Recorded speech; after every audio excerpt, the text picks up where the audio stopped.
Listen to a conversation between a girl and a boy. Listen carefully. You will hear the conversation only once. After listening, you will answer a question. Oh no, I think I left my chemistry notebook at home. All of my notes are in there. I wonder if I should go to my locker and get a different notebook for class. Here, use my English notebook. After your class, you can tear out the pages with your notes and give the notebook back to me. Listen to a conversation between a girl and a boy. Listen carefully. You will hear the conversation only once. After listening, you will answer some questions. Hey, could you save me a seat at the school talent show tonight? I'll be backstage at the start of the show, helping with the stage production. Yeah, no problem. Let me think. Seat numbers aren't assigned on our tickets, so I'll get there early and get us some spots in the back left corner of the auditorium. I'll try to get seats at the end of the aisle. Great. That way I won't have to walk in front of people when I come to sit down. Yeah, you don't want to distract anyone during the show.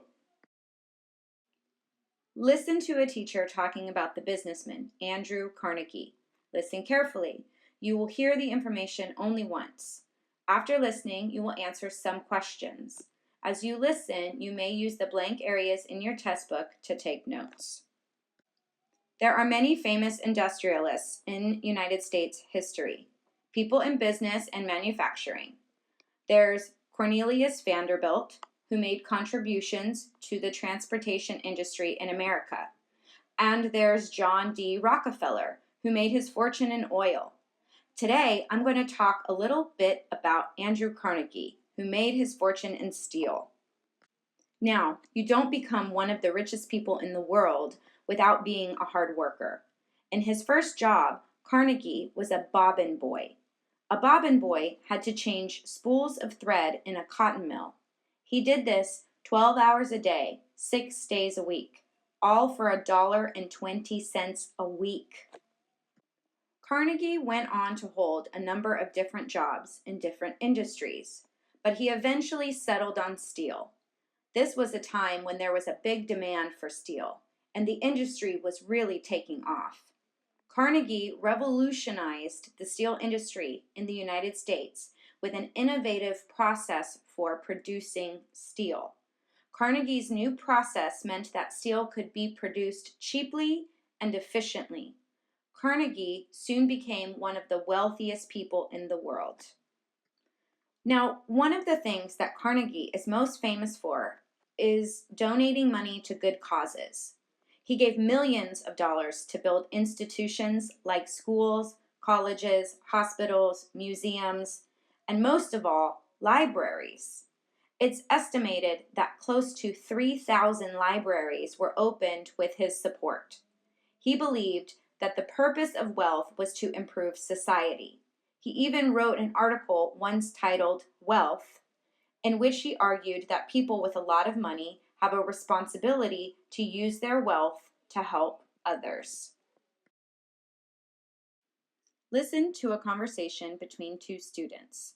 The boy is discussing his opinion about walkable spaces. Listen carefully. You will hear the conversation only once. After listening, you will answer questions about the conversation and the evidence the boy gives to support his opinion. As you listen, you may use the blank areas in your test book to take notes. Every night, when I take my dog for a walk, it's so frustrating. The streets are super crowded with cars. I know, it's the same for me when I walk my dogs. But then again, we do need cars. That's true.